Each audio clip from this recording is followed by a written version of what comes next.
Greetings, King. How are you, Positive, sir? positive energy here. Positive energy. Yes, Positive energy. So today we are back at it with another Beyond Thought yes, live live as usual. number 8, session 8, episode 8. Mm, Beyond Thought, mind, living without hurt and depression, renowned and profound author, aka yeah, I knew you couldn't finish it without laughing. Rich You just blew it. Lamar. You just blew it. You gonna do that live when it's like 50 million people watching? I'm still gonna be laughing. Ain't nothing gonna change. Greetings, King. Okay, that's how you greet the king with laughs, ladies and Hey, gentlemen. man. Never the change. so the Never so-called change. king is here. Never change for nobody. Be yourself. You preach that a lot. So the topic today is mind games. Yes, session 8. Two more left. Two more? Is it two or three? Two. You and Beyond Thought. Okay. Okay. So expound upon mind games. Mind game. Wow. In the book, I start that off with um, my. I define the mind games as invented significance. You know, there's a lot of significant things going on in this world, but when they're invented, you know, when they're invented, when somebody invents something that's significant, in this case, like a tradition, a religion, you know, it can go further than that to where competition, we make this game so important. Oh, you ever have a game that you feel is so important you'd be nervous for the game, whether you play basketball or football or tennis or and it's very important because you're on that path at that time. And then when it's over, or even if you're watching a great game like a Super Bowl and your team is in it, you get nervous like you're playing. You're And then talking after, about the people that's experiencing what's actually going on, correct? yeah, it's like if you're a whatever fan you are, or whatever sport you love, and if your favorite tennis player or favorite football team is in the Super Bowl, or tennis players in this championship match, you're just as nervous. You may be more nervous than them. I mean, but you want them to win, and the game is very important. You push everything aside to watch the Super Bowl because it's your team. Then after it's over, you calm down, and it doesn't whether you win or lose. Eventually, you forget about it. Eventually you see that I am all of that nervousness was invented. All of that, all of that concern. The game was invented. That's what I should say. The game was invented, you know, but but you can worship an invention.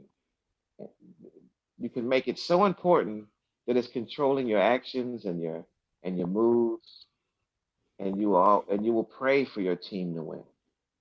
You'll get caught up in the desire to succeed with the team, and you make this important. All this importance and anxiety that it causes was from the initial invention of the game, like a tradition. You know, it's very important to those who follow tradition. It's important, but it is invented. But it's very significant to that person. It's like in religion, or the labels that we create, the teachers, the leaders. Tradition is superstition and rituals, but we go on with we invent so much significance. Like a policy of a job is significant to that job, but it's still invented. We invent opposites, we invent paths, and we make it very significant to where it really controls our behavior, and it controls us spiritually, psychologically, biologically, financially. And these inventions is invented because we invented this for security. We're looking for security. We're seeking for security. So we say, "This is my religion." This is my religion, and the Christians say, "This is my religion. This is the truth." And the Buddha say, "No, this is the truth." Catholics say, "No, this is the truth." And then Jewish guys say, "This is the truth." And then Jehovah Witness say, "This is the truth." Islam say, "This is the truth." So which one is the truth? But look at this, right? In the midst of us actually doing these things and um celebrating these games as if to say we're actually getting our own physical trophy, which we're not. Only the individuals that participate within this actual game will see the reward through whether a championship or whatever it may be. Um, but in reality, given the fact that we play these parts, whether it's to a job or to our household, to our children, to our churches, and so on. I wonder if we are more so aware that we are creating our own reality based on these programming. Like, to me, everything social per se, right, mixed with peer pressure is perception, period. And through repetition we embody these perceptions and we make them our reality. So they cause us to be sick, to be stressed, and so on and so on and so on and so on and so on and so on, fucking on. But yeah. Yeah, because in that you're being deliberately conditioned, whether you know it or see it or not, when you invent something that's significant to be that important. That's why it's a mind game, because your mind gets involved, therefore your behavior gets involved, and it all coming from a lost place that's seeking security. So you make Christianity your security, Jehovah Witness, Islam. This is your security. This is what's secure. And and it turns into this whole propaganda when it talking about religion, of the books and the paths and the stories and all these must and must nots, and you don't see that thought has invented this. You don't see it, but you think it's something that's spiritual. You think it's something, but it's really thought inventing something significant out of your insecurity, seeking security. And is and what is that security? Where did this insecurity come from? It comes from the regret of the past and the fear of the future. But So that takes you out of the now. And you when you once you invent something significant, it takes you out of the now. You know. may I ask a question? um and let's take the perception away from this. What is actual security? Actual security is is something that is always moving. Therefore, actual security, not an invented security like a gun or a martial arts. That's invented security, but actual security, even though that can be actual, a gun could be actual. A gun is actual. Martial arts is actual. You can fight somebody off. You can shoot somebody off, but somebody could shoot you, and somebody could be a better martial artist than you. But in the book, I'm referring to actual security as the present now. And so that someone would ask, well, how can the now be security when right now I'm looking for security? I'm seeking security right now. But the awareness that right now is the only existence that is alive and moving. The past is dead. The future is not a fact. But the now contains everything, including security, because the now, it can be very complex, but the I'll try to explain it as simple as possible. The now contains all things, which is the right now is the result of the past, and what we're doing now shapes the future. But the awareness that's in now is the existence that's beyond thought. When you're aware that the tree is blowing in the breeze and it's moving, and the tree is not inventing any significance. The tree is not depressed. The tree is not looking for a job. The tree is flowing with the universe, with the river, with everything that's beyond thought. The tree So, is the final point is the tree is not invented by thought. The tree is invented by the movement of security. So to be secure is to be aware that the now, to be aware in the now, because awareness in the now, you can see the danger, you can so, see the good and the danger. so within this false ideology of security that we pretty much create, we're never full No, because we're no, always chasing something. Like the more I receive, the more I want. Like, I got a taste of that now. I want it again, and I yeah, want it again because I don't want to do it out. Like, why do you feel most of us actually call that security?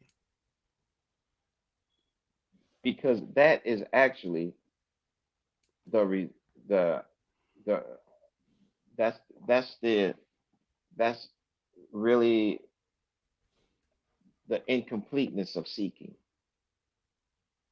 It's like, oh, I found what I was looking for. Or back to the game and how I would try to put an example of the big game. Say you win the big game. Say you are playing in the Super Bowl and you win. The next year you got to turn around and win it again. When something secure is complete, the movement of now is complete action. That's why people take pictures. They try to hold on to that moment. They they if they're feeling bad at 40 years old, they look back. Oh, I remember when I was a teenager, and that. See, all that takes you out of the now. So when you're unhappy and you're not feeling complete, you will invent something to make yourself happy. I'll go back to my old pictures, my old songs, or you might invent something for the future. Oh, in the future, I'm going to be in heaven and I'm going to have no worries. There's going to be a mansion and streets of gold, land of milk and honey.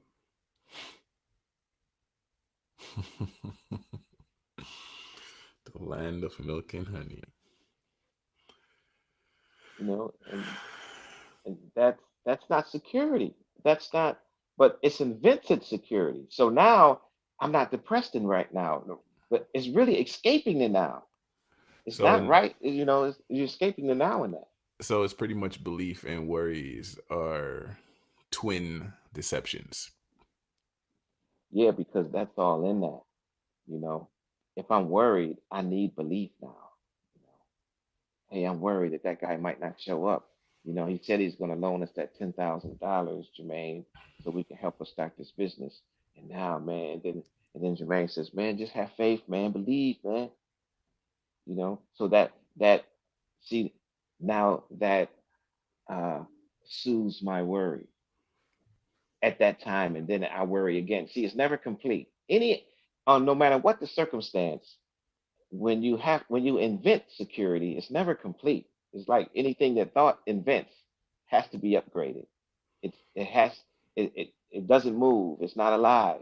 You have to invent something else to make it move, and then something else to keep maintain that, and it just goes on until it's outdated, and you have to upgrade it, and it never ends. That's not security, you know. Security is complete. It's complete after it's done. Is it? It's like the body.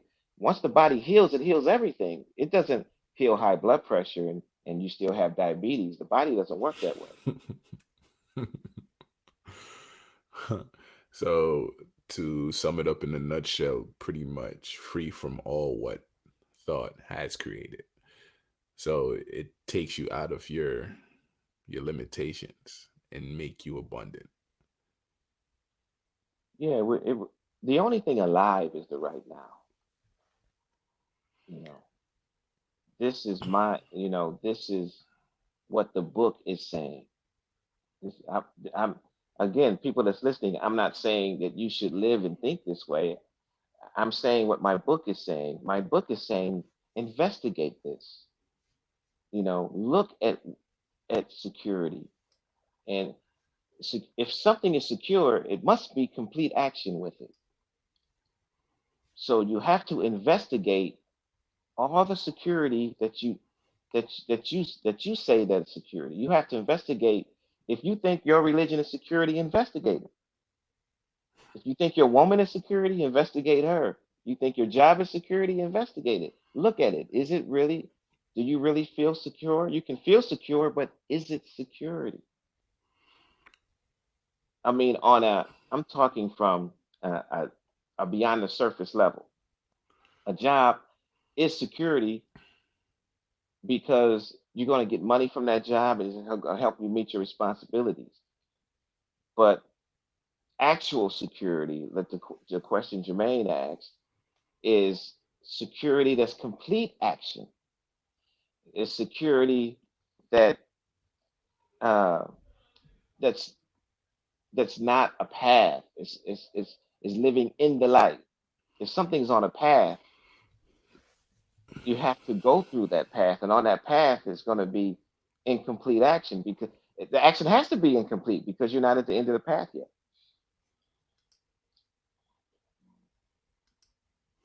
So, um, what do you mean by solution? Inwards is revolution, right? And you touch base. You said as long as humanity accept being heavily conditioned and governed by false authority, humanity will continue to live in fear, to revolt against that false authority. Right. When if you're going through mind games, which is invented significance, if you're following a significance that's invented deep down inside your heart, see, security is in your heart. Your heart is beating in the present now. See, your heart is holistically one with the universe, nature, and the heartbeat. So whenever you go outside of yourself for security, instead of looking inward in your inner being, it's going to be a tug of war between your heart and what's going on. Like if you don't like your job and they say this job is security, but you know you hate that job, but you stay at that job, inside your heart, that whole during the whole shift, you like, wow, yeah, it's a tug of war. You know, your heart can't wait to go home to seek another job or to seek something else. So that's revolution. Inwardly, it wants to revolt. Revolution is inward, but we say revolution is outward. Outward, anything outward is incomplete. So if you follow a revolution that's outward, it's going to be incomplete. It's definitely going to be incomplete.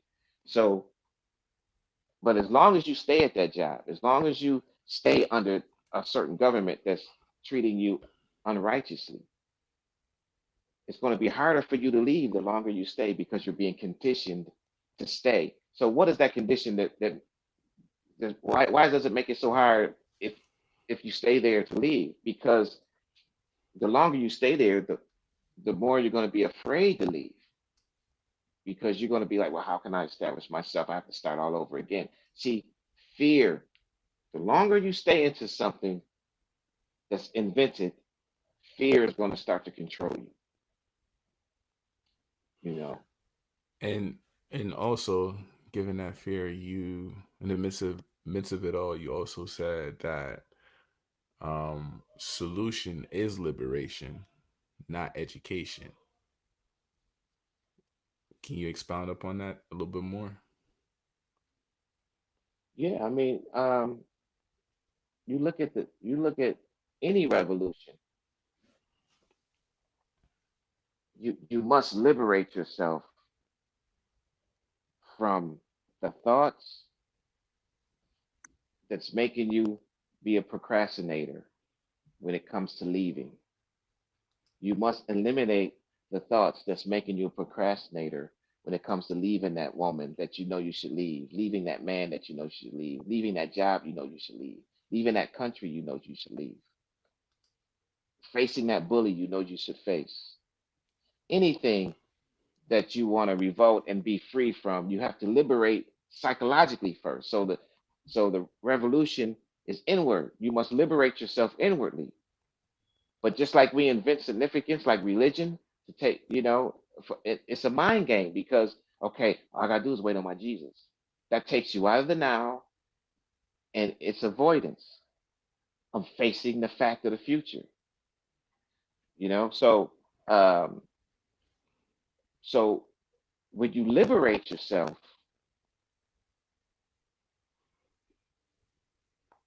the education is not as strong because if I'm waiting on my God to show up, it's that's the same action as saying, well, let me get another degree so I can get a better job.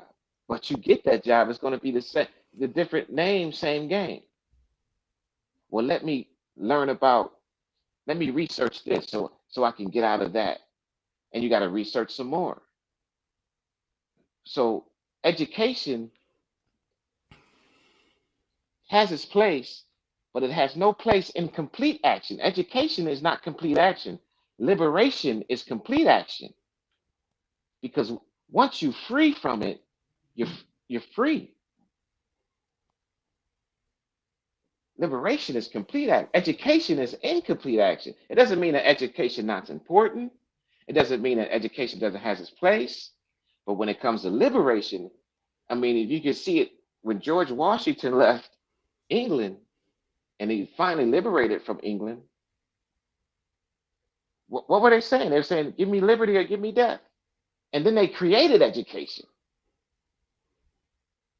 Once you liberate it, you can create your own education. They created a whole history of lies.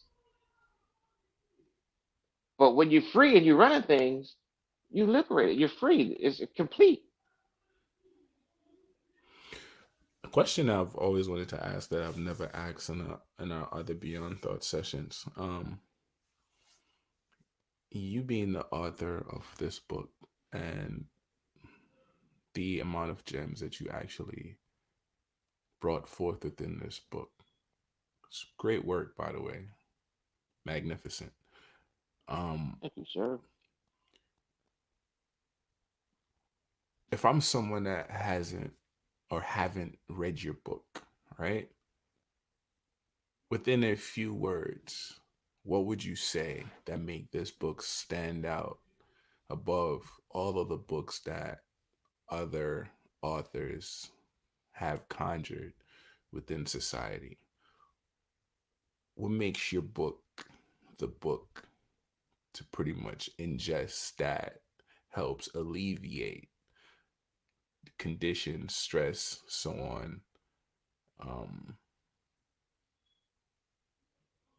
within society, and stemming away from that, more so looking inward towards ourselves? Oh, well, when I talk to people that's depressed, depression is depression, but the cause of depression may be different. But depression is depression. Hurt is hurt. Okay. The cause of hurt may be different. But when you're hurting, you're hurting. It's not your hurt. It's hurt is hurt. People don't want to be hurt. I would tell people, and I tell people, everybody gets hurt. I'm hurt, and you've hurt, or been hurting, or experienced hurt. My book is an approach, uh, as, as an approach to a solution, a solution, a solution to that hurt. My book is a book that just going through, showing you something that it's it's showing you the common sense of life. It's I'm hurt and you hurt. But to put it plainly, I say hurt and depression doesn't discriminate. If you want to, I want you to look at this book because in this book, it's just basically common sense that we've been conditioned out of. So in this book, you will find what you were looking for. You may you may be full from what you was empty of. So basically, this book is not a book of the must and must nots. It's not a book of how you should or supposed to live, how you're supposed to live. It's a book of common sense, and common sense deliver is the solution to all problems and hurt. Common sense, yes. So the book is not a religion. The book is not a must and must not. The book looks at life deeply. The book is a book of common sense, and common sense is the solution. So to answer your question in a nutshell, Jermaine, the book is a solution in common. It's a book of common sense. That's a solution. I was gonna keep it simple and say from a consumer standpoint, it is the key to the door of yourself. And with this key, you're gonna tap into the opening within yourself. And you're gonna start questioning everything you see within society, everything that you see around you. So the book is more a push of self awareness, and the deeper you dive into it, the more somewhat righteous you become, the more open you become to the knowing, because there's nothing more truthful than knowing, because once you know, somebody else can't tell you otherwise because you know. And I'm gonna end it on that. Well, your definition was better than mine because when I wrote the book, you know, every author has, or just like a songwriter, you have, you know why you wrote it. I know why I wrote the book. I want people to be free and see the common sense and simplicity of it. But the real definition, it comes from the reader in terms of if it helped them, you know, if it helped them, you ask 10 people, they may give you 10 different answers. But if every answer, it, it if every answer is is them explaining how the book helped them. That is an answer too. The book is a help. Like I said, it ain't the book. It ain't a religion. It's a book that I just want you to look at life. Hey man, he's so modest. It's not the book. It's the book. It's the book that's required at this particular moment. It's a great read. Um, Pick it up, read it. It will aid you into developing your truth. Like I stated, finding out who you are. Because there's a lot of you running around that when somebody generally asks you who you are, you're going to give me a title that your parents pretty much gave you. And I'm not speaking on your title, I'm speaking on your essence, your flow, your energy. So it's the book. I'm not that modest. I'm gonna leave that to Rich.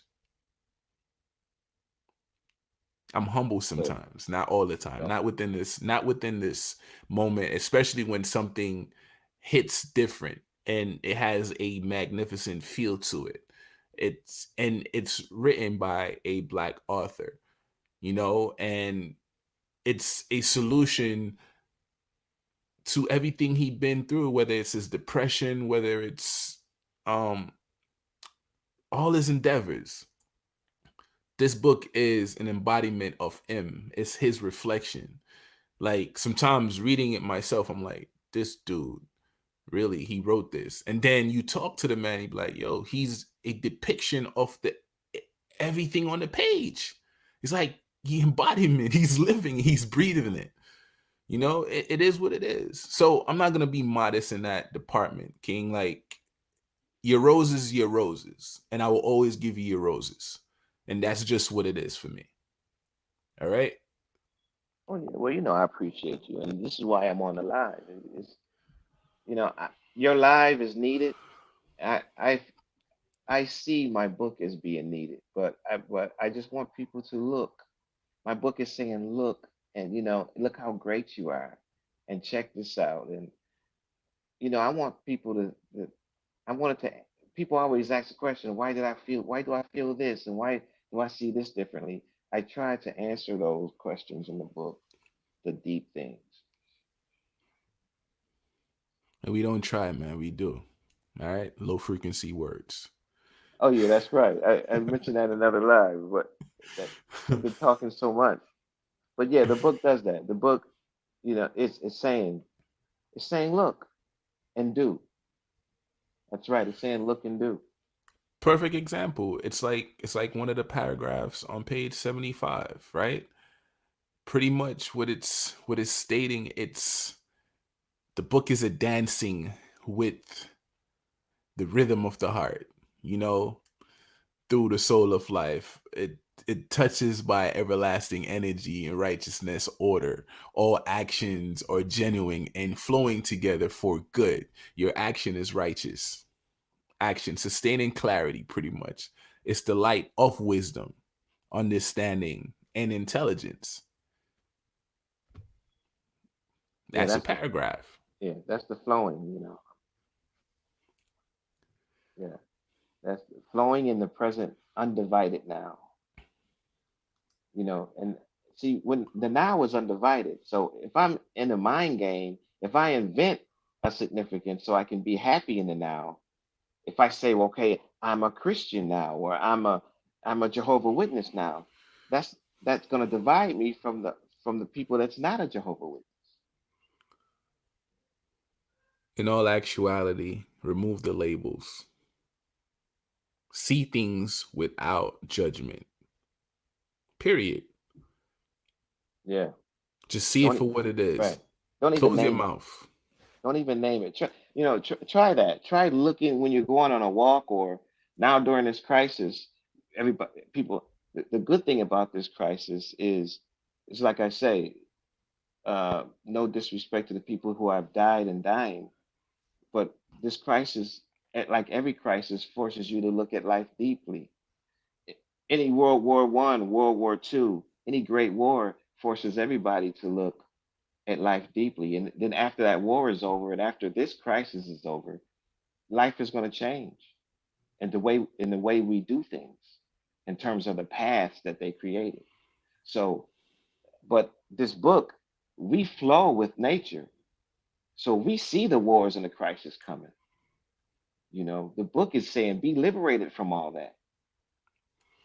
And then, that's beyond education. Education says listen to the people about this crisis so you know what to do.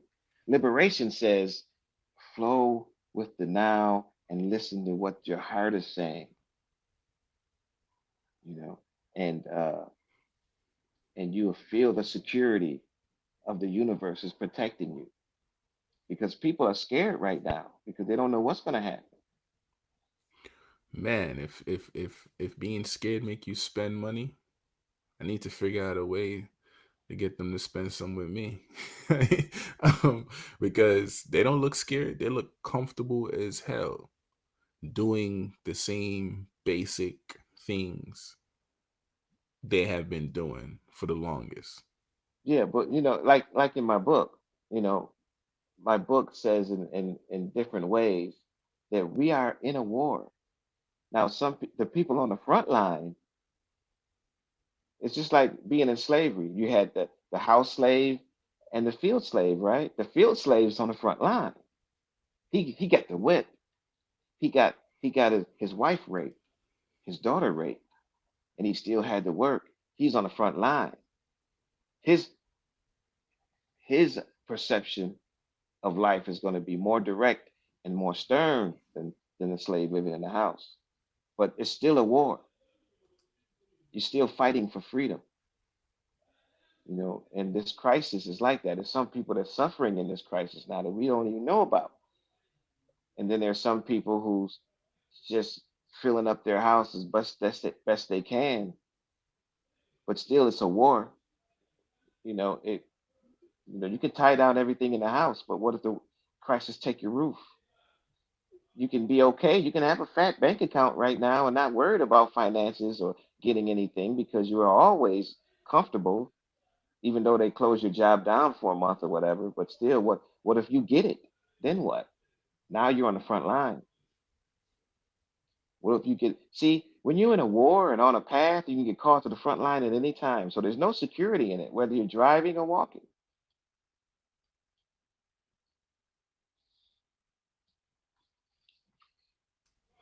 But the awareness of now, the awareness to see the danger of a path, see the danger of following false authority. False authority is false security. That's awareness of the now. So you avoid that when you're flowing. That's why you're dancing with the rhythm of heart and soul of life. That's what that paragraph is about. You See, touch with, you know. see, sometimes you got to speak from the standpoint of them. You know, I know we try to. There goes that word again. Alleviate certain words, right? Yeah. But I've noticed something within my 35 years in this realm. You have to meet people on the level that they're at, especially when it comes to communicating, so they can enter over and understand what it is you're really trying to say, you know. And I feel like a lot of us are very intelligent, intuitive, and smart to the point where we comprehend these things, but we fail to see what is being said. So, given the fact that a couple years back you were within the situation running around with them, share a little bit of that with them.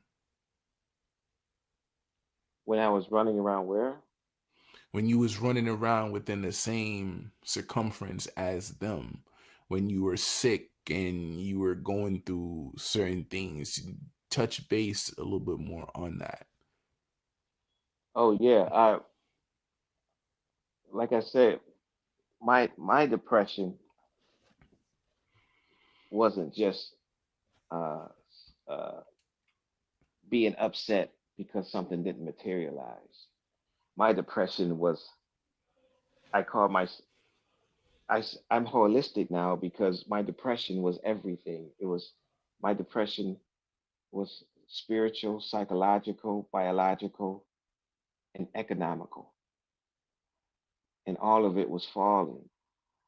And I was that slave that's on the front line, that's in the field, that's getting the whip. And the reason why I wrote that chapter, Mind Games, in the book, because I was reflecting on when you when you're in the front line, you're not inventing no significance. You're not inventing no religion. You have to be, your perception has to be direct. You better know what you're doing and where you're going. You can't wait for a chance to be liberated. You're not looking for education. You're not looking for religion. You're not looking for money. You're looking for liberation. You just want to be free from that. And that's how I was. And it came to the point to where I said, the only way I can be free is to kill myself. See, that's not religion. That's not education. That's not learning a language. That's not getting another degree. That's not asking somebody for help. Soon as I see an opening, I'm out of here. And So, um, how deep were you to make you want to end it? And why did you feel like that was the actual solution for what you were going through at that particular time? because when you're in that state, or if you're depressed, anybody out there that's depressed or ever been depressed, depression is you're being controlled. You're being controlled by that depression, and your momentum and energy is decreasing. There's a momentum that increases, like positive energy increases momentum, but negative energy drains energy, and there's a momentum that takes you down. So I was, uh, when somebody's drowning and they start going, oh, the ship is sinking. That's a momentum that you're going under, and and your mind plays tricks on you when you're insecure, and so you'd be like, well, I'm just going, everything I did didn't work, and so in that drainage and that momentum, you can, nothing else is going to work. Everything I did didn't work. I'm not getting any younger. It's over. I might as well end it. I don't want to suffer anymore. It's like anybody ever go through pain. If that pain gets if that pain gets severe enough, you come to a point where you don't care what happens. It's like a toothache. At first, you have a toothache, you might be casual about it. Hey, that hurts every time I bite on it, and then that tooth gets worse. So it comes to a point to where you go to the dentist and you be like, no, the dentist, I know it's gonna be too painful. No, I'll come back, and then it comes to a point to where you'll pull that tooth out yourself.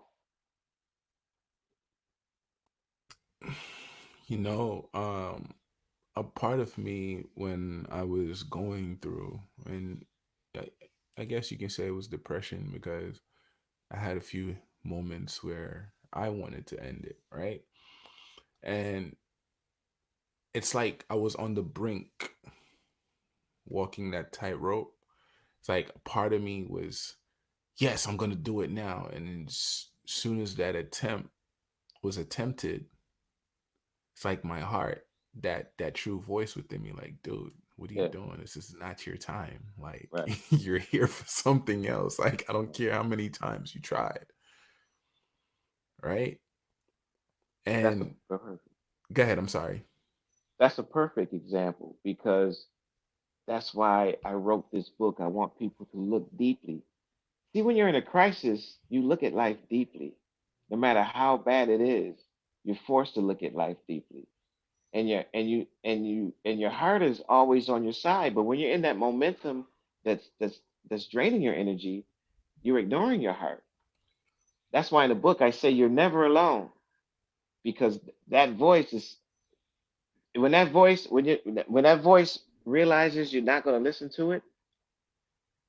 This is so deep, and I don't want people to miss this point. There come to a point to where you're not listening to your heart because you're in the momentum of getting, your energy is being drained. It's like, that's why people drink until they get drunk. I can't face the pain anymore, whether it's physical or psychological or economical or spiritual. I don't want to face this pain anymore. That's a form of suicide. It's slow suicide. But when you get to the point to where it is suicide, the heart, this is why I tell people the heart is one with the nature and the universe.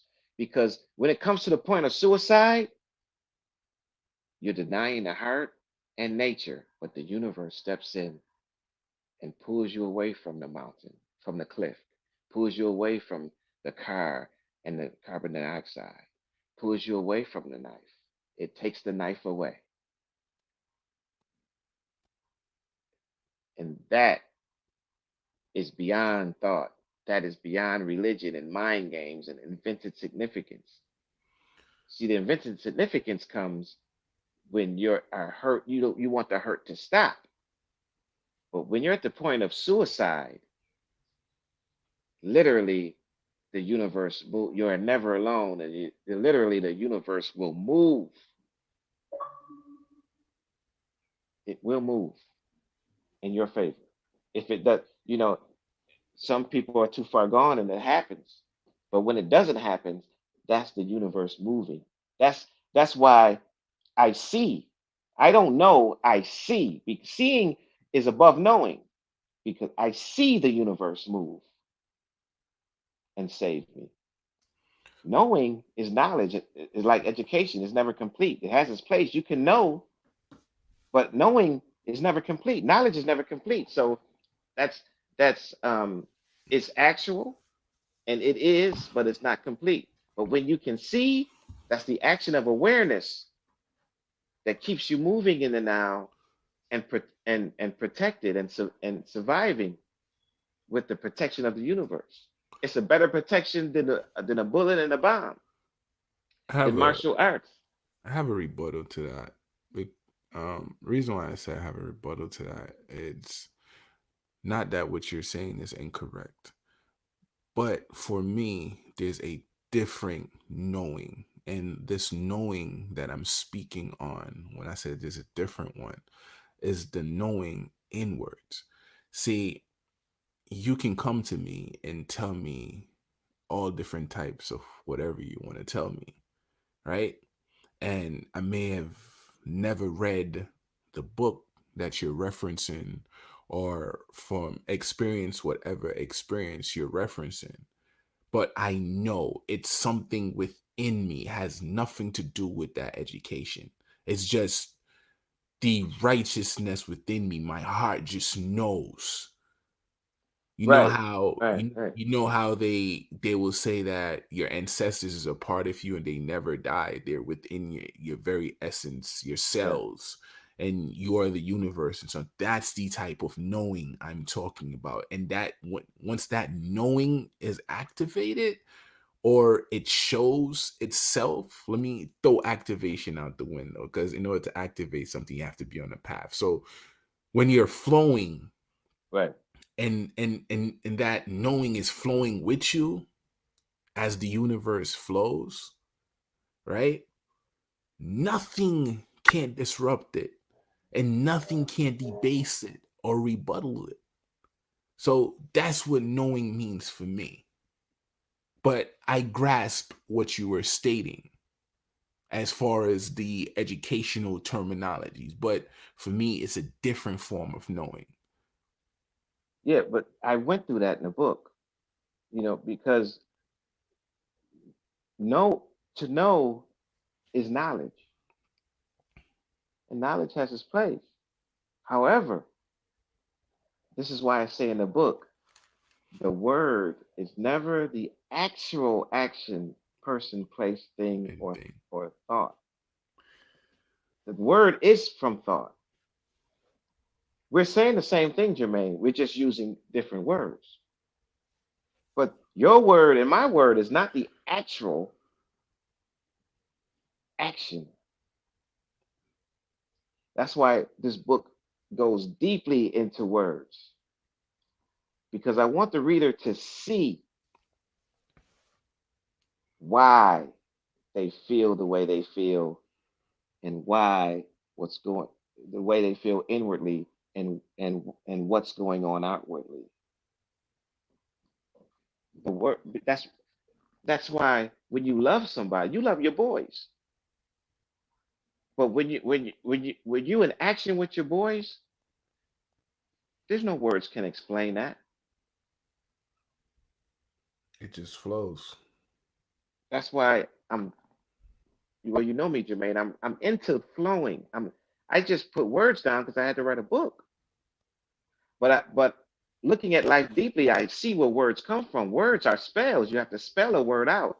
So you have to be careful with words because they can create a spell. Just like a bad thought can give you uh, a bad behavior. Words work the same way. Yeah, It's, grandma, mhm. grandma, grimoire. Yeah, you taking spells from, yeah. Um, and another thing with these spells, we fail to understand that we create not only our reality but entities that latches onto us. You know, you keep complaining about something, all you're gonna get is an harvest full of what you're complaining about over and over again. And that's my terminology of hell. You know, that's why, like, they say the conscious, when you're alone, will kick your ass consistently, Oh yeah, you know, and your heart suffers for it because your heart feels that pain, feels that suffering, you know? And that's just looking beyond thought. That's going deeper. yeah. I named the book Beyond Thought because I want people to look beyond the words. And when I talk to couples that's in relationships that's having trouble, whether they're married or dating, whether they're young or old, they sometimes they argue in front of me, and the guy or the woman says, no, no, see, you see what she's doing, you see what she's saying, see, I know her, and then he'll say the same thing. Well, I know you too, right? I say, no, you don't know each other. How can you tell us we don't know each other? We got kids. We've been together over 20 years. What Because are you you're talking arguing. about? I say, you never know anyone. Yeah, you can know how she dresses. You can know how she argues. But every day, this is what my book is about. Don't get caught in the mind games, because every day we change a little, whether we know it or see it or not. Every day is different. I'm not the same man I was 20 years ago. And I told them, I said, you're not the same man you was 20 years ago when you met her. You're not the same woman when you were 20. Or he the same man, he the same. No, to say you're the same person you was 20 years ago is to say a person didn't learn anything, a person that just standing in one spot. Oh, you learned something. But I say, if you want to stop arguing, if you want to have a relationship that's with less bickering and and less conflict, treat the relationship as you don't know them every day. Treat her like she's something new every day. Treat him like he's something new every morning. Go on a date like you just met the person. Keep the That's why in love, everybody has trouble with relationships because they base love on knowledge. Love is not knowledge. You never know anybody. I don't care if you look at their purse, their their computer, you live with them, you have sex with them, you have kids with them, you will never know that person in terms of what my book from the perspective my book is coming from. Because people have told me, you know what? I woke up, Rich, and I wasn't in love with him anymore. I was like, whoa, and I was like, how did you tell him? How did you handle that? I said, because eventually he's going to see that and feel that. We change a little every day. This is why we got to flow. Whether we know it or not, we change a little bit. I mean, just don't It's, take my word. Just look at your own life. it's not a little bit. We changed a lot. Yeah. We changed a lot, and it's based on whatever crisis or circumstance we're in, and that's a great analogy because if we view someone every single day for what they're giving us, Oh, the relationship. imagine. You already know that. You already know where that going, right? Yeah, the relationship would be greater for it because one second you can be in love with somebody, then the next second you may not like them, and then you might like them again, and then you go from the like to love. Like it So what changes. what does that mean? That means you're you're basing the relationship on knowledge. Don't be So, attached. so, so, hence, that's why they said, "Oh, you go through a honeymoon phase, and the honeymoon phase is over, and See, whatever, that's whatever." isn't that a path? Exactly. So why call it the honeymoon stage? Like the same thing you did in the beginning to obtain the queen or obtain the king, you utilize those. It's a different way because everyone eventually wants to be appreciated, right? Yeah, and since we deep sea diving with this book, this is why I love these book sessions, and thank you for the opportunity to give me it because we can unfold a lot of things for people that's listening to look at because people want to know about relationships and people want to know why I'm not in love with this woman no more. I'm walking home with her and something just hit me. I don't even like her like I used to. I don't even want to go home with her. People go through that type of thing. But the words are spells. Mind games. The mind games and these spells that you put on yourself and not even know it. Like women be like, oh, the man could love the woman to death. No, I don't love him no more. Why? A woman told me I don't love him no more. I said, why? You know, the wedding was crap. The ring wasn't big enough. You basing a love on knowledge and according to a path? Material. Exactly. I said, what does love have to do with that? Well, if he loved me, he'd get me a giant ring as he can. What if he don't have giant income? So you don't actually love him. It starts off with lust, and yeah, that's what it is. It wasn't genuinely love. But then you got to go back and take accountability and look at yourself, don't you? Exactly. So how did this woman get this way? She put a spell on herself when you expect somebody to treat you a way and not look at the love. People curse themselves and not know it and wonder why they're in this rut. I remember, I remember that, and I'm bringing him up again. Rest in power, Dr. Savy. They asked him a question like, "You're not in love with these women?" He's like, "Love? It's like my mom taught me this a long time ago. All the love you're gonna supposedly put in someone else that's gonna cause you grief and pain, you apply that love to yourself." And he said that that's true righteousness. He's like, because if I put all this love into her, right? And later on, when she don't give it back to me, guess what's gonna happen? I'm gonna be in heartache, pain, crying, wanted to kill myself, so on and so on and so on. He said this. So he's like, no, I don't expect nothing from her. I enjoy my moments. Yeah, and for people that's listening, if you're most people are in a relationship or out of one or trying to get back to one, it's always some type of relationship that's here and there. But the key word is expect. Never expect anything from any. Don't curse yourself with expectation because Detach. it opens the door for depression all the time. Because that's where the attachment is, and you don't want it. I know it's a difficult thing to do, It's a tough thing to say. When I say it publicly, it's the toughest thing for me to say because, and I hate to say it that way, because how can you tell somebody love them but don't be attached to them? Because Uh, love is an action.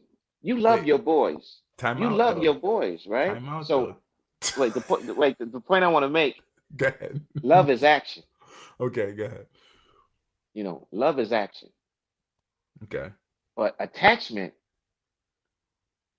is something different. It's a different action. It's an action that attachment is a selfish action, but love is a complete action. Attachment is an incomplete action. You, you really want to know if somebody love you? If you really want to know if someone loves you, this is how you figure that out. Watch Okay. how they treat their self. Watch how they treat their self. The way they interact. There's an interaction between them and themselves.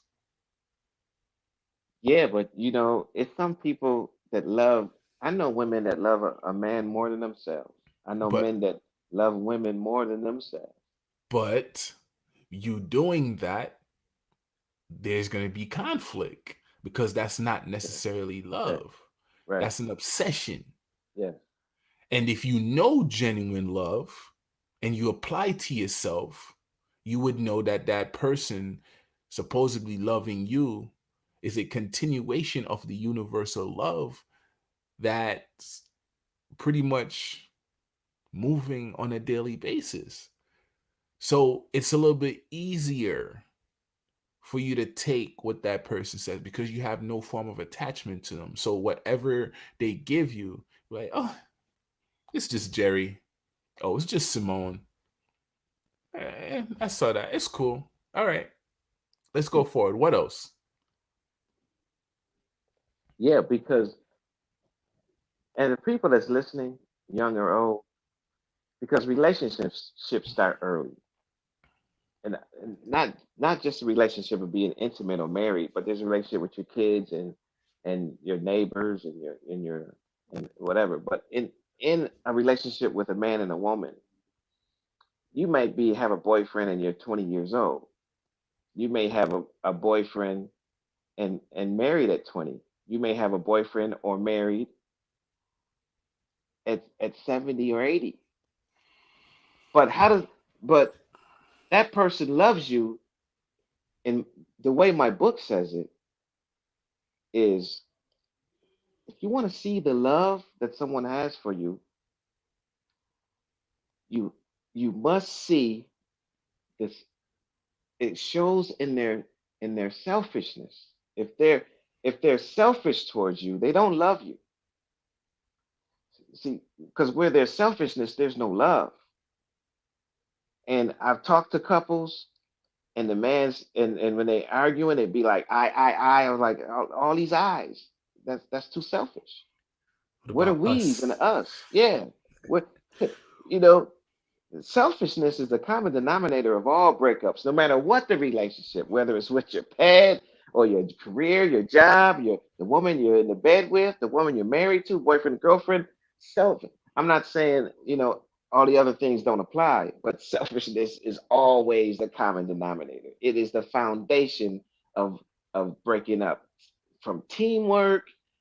Pass me the ball. Why you ball hogging? You gotta kill the team.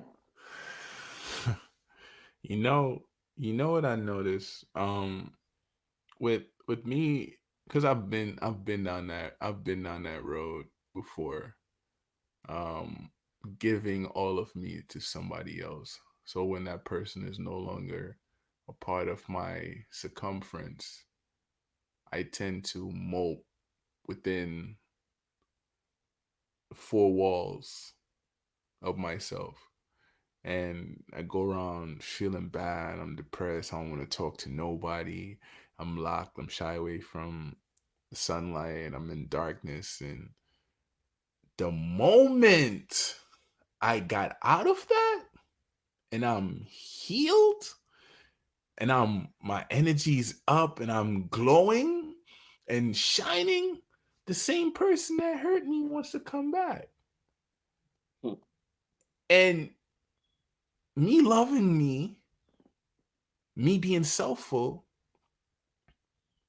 within me, I said, you know what? I forgave you.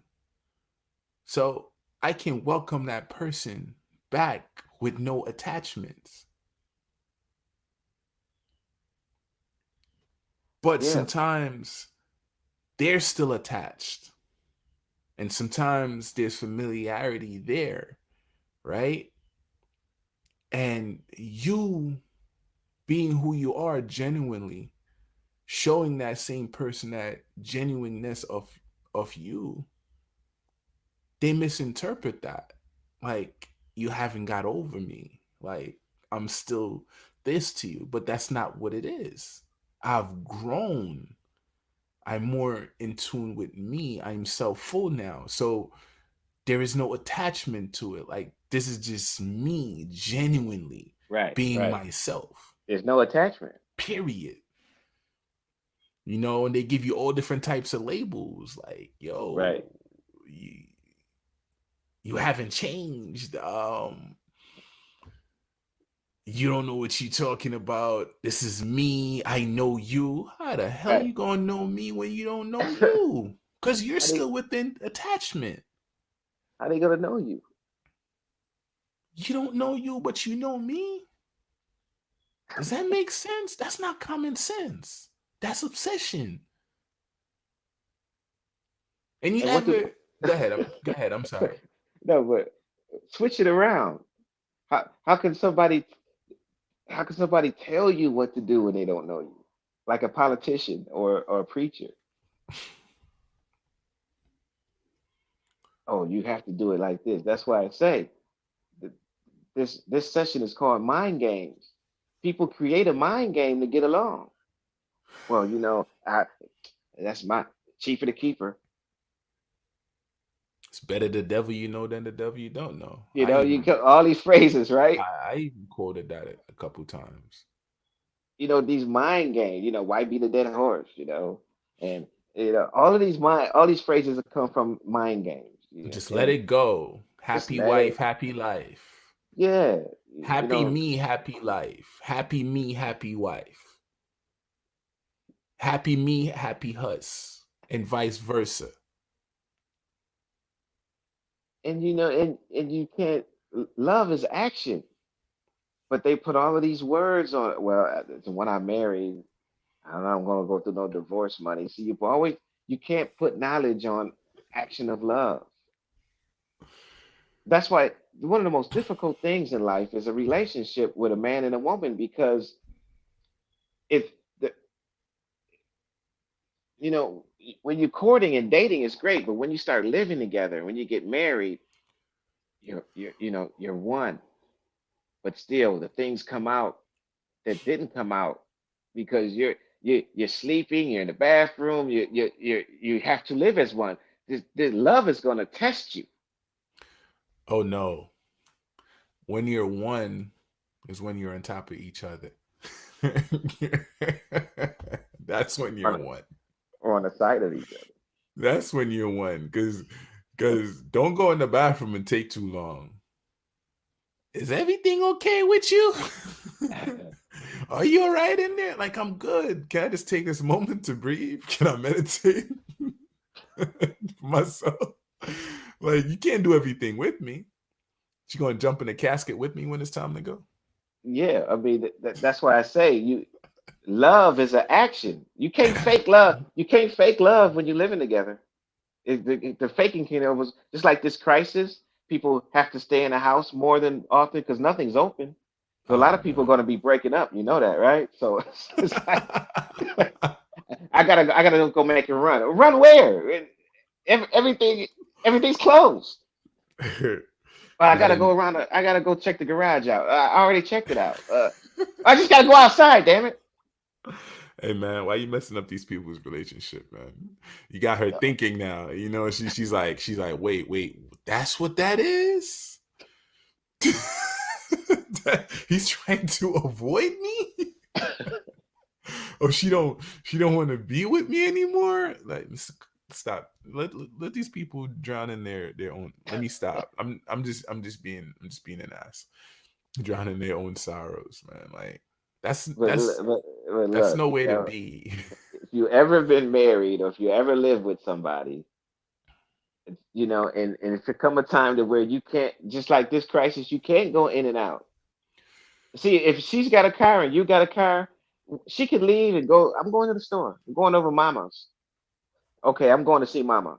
I'm going to the store. You can't do that now. You can't do that in the crisis where you got to stay in the house. Oh man, did you see that Everything's one? closed. Did you see that one video with the father saying, like, apologizing to the teachers? He's like, I spend 48 hours with my kids, and I'm trying to send them back to y'all. I don't know how y'all do it. If y'all ask for anything else, man, I'll give it. You know, he's like, I apologize. He don't want to spend. He don't want to spend 2 weeks with his own kids. It's like they're eating out everything in the house. They driving them crazy. Driving them crazy and everything. But you gotta love them. You gotta love Oh, it. The woman to remind you, and you know we remind women too. If you're a good man, hey, you said you love me. That's why that ring is on your finger. This is why I'm with you. This is why I married you. This is why you have my kids. We have kids together. You love me and I love you. But you know, then the woman would be like, I just need my space. But where's the love? See, this is why you can't apply knowledge to love. You can't apply a path to love. You can have a beautiful path to love. Hey, baby, look at these pictures. Remember our honeymoon? Remember the wedding? And you know, and you just brought the book out because you know she ain't feeling the same way. she already divorced you in her mind, King. Yeah, it's women that left men 4 months ago, and men don't even know it, Oh, but they they still in the know. house. Oh, they know. Some don't, Yeah, and okay. that door swing both ways though.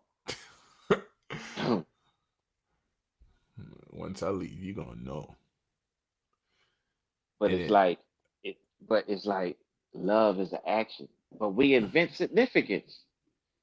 Oh yeah, baby. Okay, let's let's go on this cruise. I'm planning this cruise because you inventing a significance and you're really not loving her like you used to. The love is not there like you thought. So you go on this cruise, and in the beginning of the cruise and the planning is great, but it starts to wear off. you know when you know you kind of truly love someone though, um, sincerely. It's like when you go outside and it's like you put that person's face on everybody's everybody else's body. Like when you look up, all you seeing is that person. Have you ever been through that? Oh yeah, they on your mind all the time. Is that the obsession or But that's what? you gotta be careful. That obsession, you could think obsession is love. Ah, that's why I made that point. That's why I made that point. That's why I made that point. Because we are playing mind games. We Yeah, are that's under discussion of mind games. So yeah, that's why I made that point. yeah. Because you could be because see when the reason why this fits into mind games because I say, well, when you say you're in love with somebody, when you really want somebody or fond of a woman, your mind plays tricks on you. When you finally have her and then she looks over at another guy, it doesn't mean you're possessive or jealous or insecure, but your mind plays tricks on you before you get with the woman you like because you're wondering because you can wonder you want it you start to want it so you have to be very this is what my book is about. You have to be very careful to not let attachment control anything control the relationship. That's why you have to treat your woman whether you're married one day or for 60 years. Treat each day like she's new. Keep the home fires burning. Keep her stimulated. Only love can do that. You can't do that with a path or a system. You can say, let's go on a cruise. You know, and people on the outside looking in, well, they always traveling, they always this. They married 40 years. I was like, yeah, that don't mean they're happy. But look at the disgust that they're utilizing to describe whatever they're doing. Those are unhappy individuals. Yeah, they're always this, they're always that. yeah. And Go they make start to compare. Comparing is a bad thing, that, well, my girlfriend, they go on cruises. We ain't never been on no cruise, and that's not love. your girlfriend may be miserable as shit too. You got to be very careful because, again, the selfishness will break you up. The selfishness will show you if they love you. Because look at a mother. A mother is not selfish. A mother is love. She love her kids. When a mother love her kids, the last person she's thinking about is herself. When when you have a great relationship with a woman, the last thing she's thinking about is herself. And the last thing you thinking about is yourself. You're trying to outplease each other. Now, does that exist? In my book, I say it's not impossible. But you create a mind game when you know that the home fires is not burning no more. You know you don't really care about her, and you feel that she don't care about you. So you invent a cruise. You invent something significant or try to prove you love through some path or some idea. That's Love the is not an trap. idea. That's the trap. And for most females that think because you got the bomb ovaries or clit or whatever you want to call it, thinking that's gonna hold on to a dude when the love is not there anymore, you're sadly mistaken. And it's like it's like dude said, I'm not even gonna give his name no justice because I don't believe in what he said. But when a woman's fed up, it goes both ways. Da-na-na, yeah, you know, it is what it is. You can't hold on to that person when they're no longer there with you. But if someone is listening or watching, if you if you're unsure, you know how you feel. You feel you really love this person, but if you skeptical or unsure if that person is loving you back, you have to look at the selfishness. Is he selfish? Is she selfish? Does she tell you, "Oh, baby, you're the love of my life, and you wait for a man like you," and then you open the refrigerator, "Don't touch that. That's mine. Why did you eat that?" There is no action. The words don't match the action. I had that in the refrigerator for me. Okay, you could be upset if you have something in the refrigerator that's for you. Okay, you ate it, you laugh it off. That's love. But when you can't let it go, that's not. that's a that's a roommate. He just buying time. Roommate just buying time. Like, yo, all right, I'm just here for right now. Simplify it. If you want to know if that man cares, you know the history of you and that man. How selfish is he? How giving is he? In the same way, if you want to know if that woman's with you, how giving is she? How is the scale tipping? Is the things you do for her in return do for me? Is it balanced there? Does the king actually put his toe in the door before actually stepping in the house? Like, I wonder what the temperature is here today. Yesterday she was crazy, the day before she was cold. I wonder if it's warm now. Is she cold? And when you love your girl, you go straight home from work. Like, what you wearing?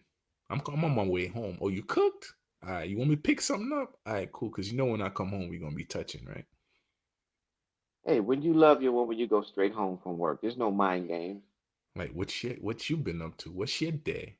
What's your day like? You know? Plain and simple, man. It's like you can't breathe without them. And in order for you to genuinely show that, you can't breathe without yourself. You But gotta be self full. that's right. So the selfishness will show for those of you listening. The selfishness shows best when you're living with them. Now, dating, you can get away. See, it's different when she's not living with you or you're not living with him because you can go on a date, you can go on uh, you can go out to dinner and go back home. But when you go out to dinner, and the funniest thing is when whenever, well, we can't go out to dinner now because of the crisis, everything's closed. But the funniest thing to me, I go to dinner. Sometimes I would go by myself just to watch couples, and because I like to watch people. That's what my book is about too. learn about life by watching others. Like when I went to other places, I lived in a lot of cities. I didn't, I wouldn't go to Paris just for the Eiffel Tower. I wanted to see how the people in Paris act, their gestures, their feelings, and how they interact. I look at people, and when you sit in a restaurant, you know who's living together and who's not. You can see that. And it's a funny thing. You see some people it's just met, and when I played music regular, when I was a piano player in a lounge, it's a beautiful thing because you meet a lot of people that met on the internet that's meeting on the first time. You meet couples, then by me playing like 5 nights a week, I see the guy that comes in with his girlfriend, and then one day he comes in with a different girl. You can see people cheating. You can, I watch the interaction of people because we're more alike than different. But the action of selfishness, if that action of selfishness shows, they don't love you because in love there's no selfishness. And my condolences to all the relationships we just ended. You had a funeral for wake. We gotta have a Oh, live. Are we gonna have a live that's a wake for wakes dun, on? dun, dun. Nah. But sincerely, guys, like detach from selfishness. Yeah, Selfishness. and you don't want to play a mind game in your relationship. Now we've been talking about man and woman in relationships. Don't play a mind game. Be true to yourself. If you don't really love her, well, what am I saying? How many men? Well, I'm not even gonna go there because I'm gonna get off the book. But if you don't really love her, you must let your feelings show. It's the hardest thing. That's why love will put you to the test. It's the same thing. If you don't love her, but you love making love to her, you see, you have to be careful with words. Making love doesn't make love. You can make you can make love to somebody you don't like, but we say making love like it makes love. Now We even everybody know it doesn't make love, we even but you fake curse that. yourself. We Don't fake curse that. yourself. Be very careful. Don't play the mind game. If you don't love her, tell her. And because life goes on, because you wind up, a lot of people marry people because my aunt said she's a beautiful woman. My aunt said he's the perfect man. You don't do it according to nobody else either. And then your aunt, you're gonna be complaining to your aunt like, "You told me the thing this." Right, right, I didn't know. Everybody that doesn't know always want to act like they know because the importance that the facade they keep up, versus saying, you know what, I don't know. You know, we play mind games on a daily basis. It's okay to not know what it's like to be a father, but you can learn. It's okay not to love that job. We can use it as a metaphor for her, like to not love that car and so on. It's okay because we play these games in society on a consistent basis. And I know we've been stuck on relationships, him and her, his and her, whatever, male, female, whatever. But it applies to everything else in society: your job, your right, minister, your church, right. your favorite ice cream, shoes, whatever, clothing. Yeah, like same thing. And you got to watch your heart. The chapter of mind games in my book says invented significance doesn't change your heart because if you're a Jehovah Witness, but your heart is a sneaky person, you're just a sneaky Jehovah Witness. The security you invented doesn't change your heart. Well, God changed my heart, and this, that, and this, and they say all of these things. but the inner overcomes the outer. That inner self will raise its ugly head. That's why in religion they set you up for it. They'd be like, well, if you sin, and the Catholics say, come to confession. Because they know that that's not the real you. The importance was invented. It's a mind game. But if you come to the priest and do your confession, I'll cleanse it for you. There's no middleman when it comes to your heart. And so we invent all of these mind games for it's false authority. So we have false security in it. This is why we be I'm backsliding. I got to go to church this week. We treat it like it's some kind of gym. And the funny thing is, we don't treat our lives as a renowned thing where we reset every single or recharge every single time we go to sleep. We don't look at it as in to say it's a new day. We continue that stress, that pain over to the reset,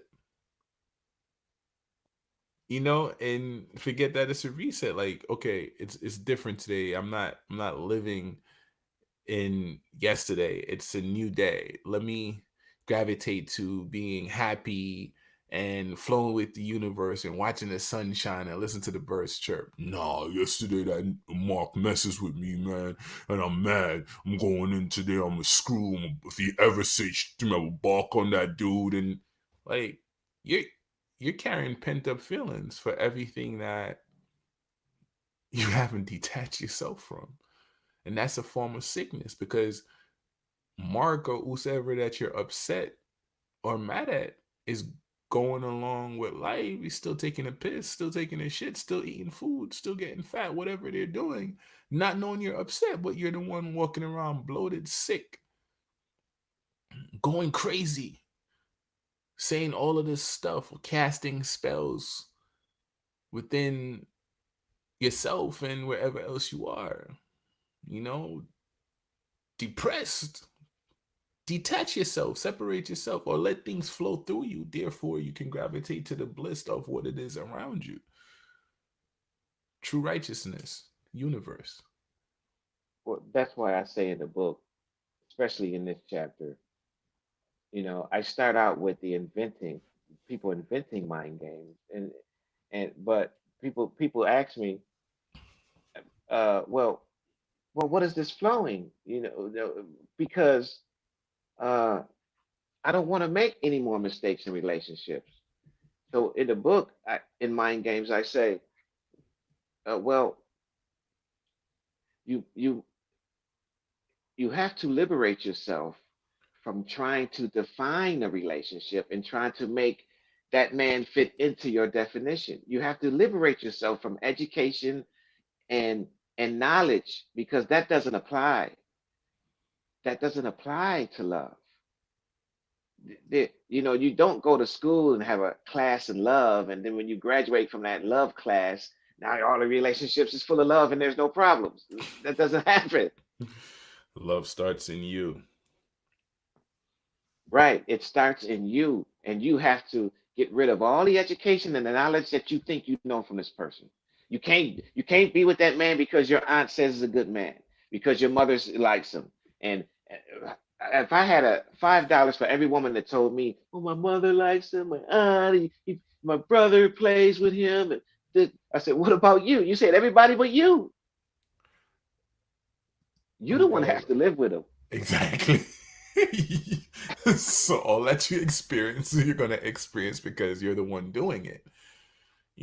Wise man says people from a distance can't tell who is who. And those who never did it is gonna act like they did it. Plain and simple. They got to liberate themselves because if you don't liberate yourself, in my book, see, my book is holistic. So it's every when I say liberation, that means across the board in every relate. You got to liberate yourself from. You have to investigate everything that you're in. You have to question everything that approaches you. And in relationships, whether it's religion or your wife or husband, you have to liberate yourself from thinking you know this person. Approach each day as being new, and you will see the the actual you and him, because you must be in a relationship. Love is an actual action. Love is not a remembrance. You only want to remember love when you're unhappy. But if you're happy right now in that moment, you're not trying to think of the past or the future. You're flowing with that moment of love.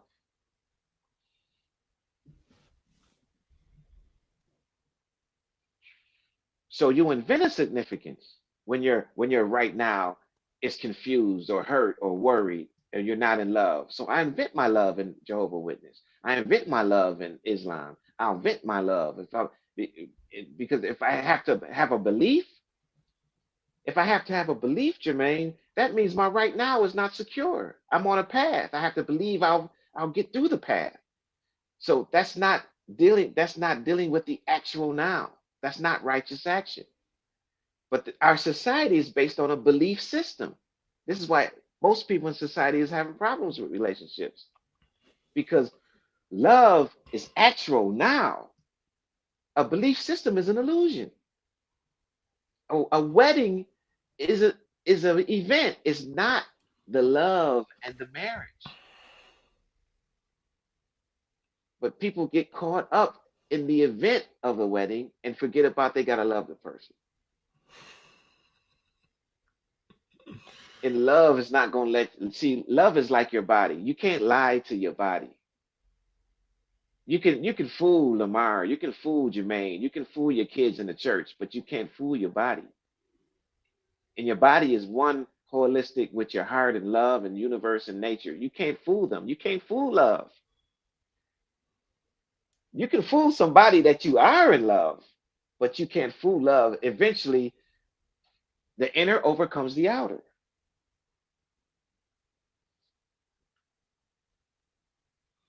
So this belief system creates conflict for all of us. It's a belief system. It's a made up reality. You take your car, you grow up, you go to school, and after you graduate, Jermaine, you go to college. After college, you get your business and degree, then you get married and your kids. Right.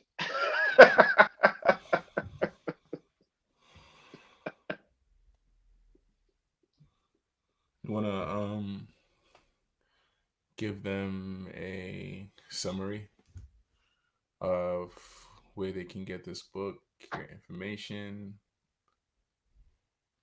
and so on, So Mr. on, Lamar. so on.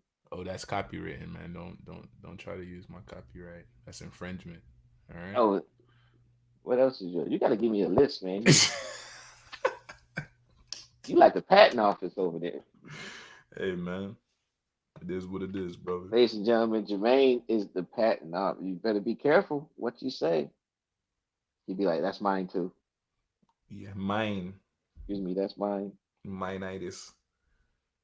Mine. Mine-itis. Yeah, mine. Why, thank you. That's mine. um, but yeah, give them a summary of how we can. Yes. So this the sum this chapter up is mind games is invented significance that comes from an insecurity because we don't want to we escape the now. We don't like where we are. So politics can be a mind game, religion, and in many different forms. We must liberate ourselves from trying to control relationships in life, flow with life. So what does that mean? That means walk in the light, not in the path. What does that mean? That means don't try to control and don't be controlled.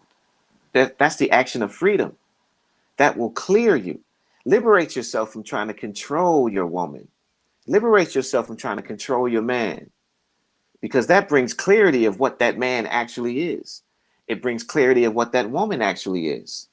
As long as you're trying to make somebody fit into your definition of a relationship, you're going to have problems and conflict. We all do it, but we must liberate ourselves from trying to control relationships and inventing significance that of security. So I say if you're into religion or politics or your woman or whatever you're into, investigate it. But be true to yourself. Don't lie to yourself. You know when you're lying to yourself. We don't know when you're lying to yourself, but you know when you're lying to yourself. And when something comes to you, investigate it.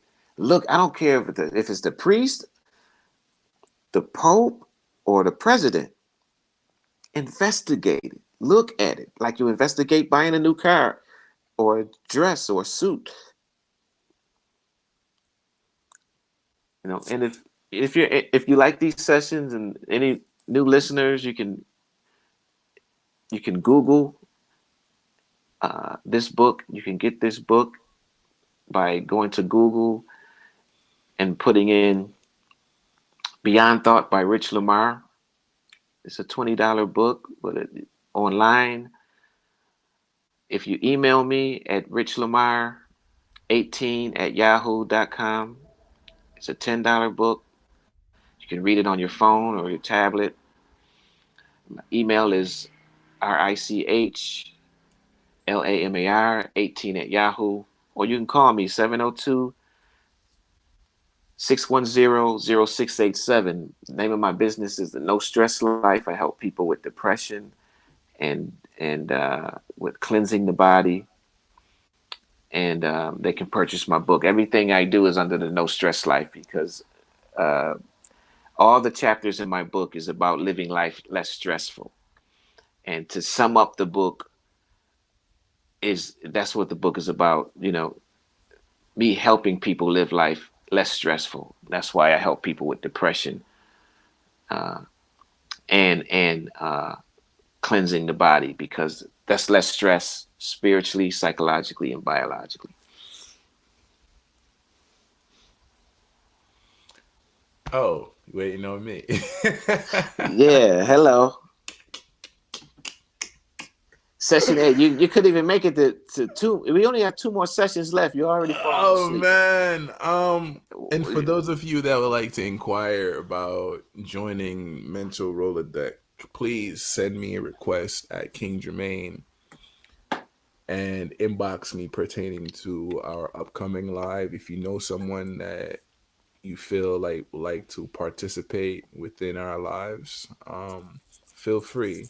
If you have a black man that you feel deserve the conversation or an interview, feel free to inbox me. Um, Follow me on Twitter at Mental Rolodeck, YouTube, subscribe, Mental Rolodeck, um, IG, Mental Rolodeck, and Facebook, Mental Rolodeck. And with that being stated, gratitude, King, and appreciate you for the collaboration. Appreciate you for taking your story to a two-dimensional paperback that's very profound for us to ingest and to share your story with us. I am humbled and grateful. And my gratitude to you also. Positive energy. All right.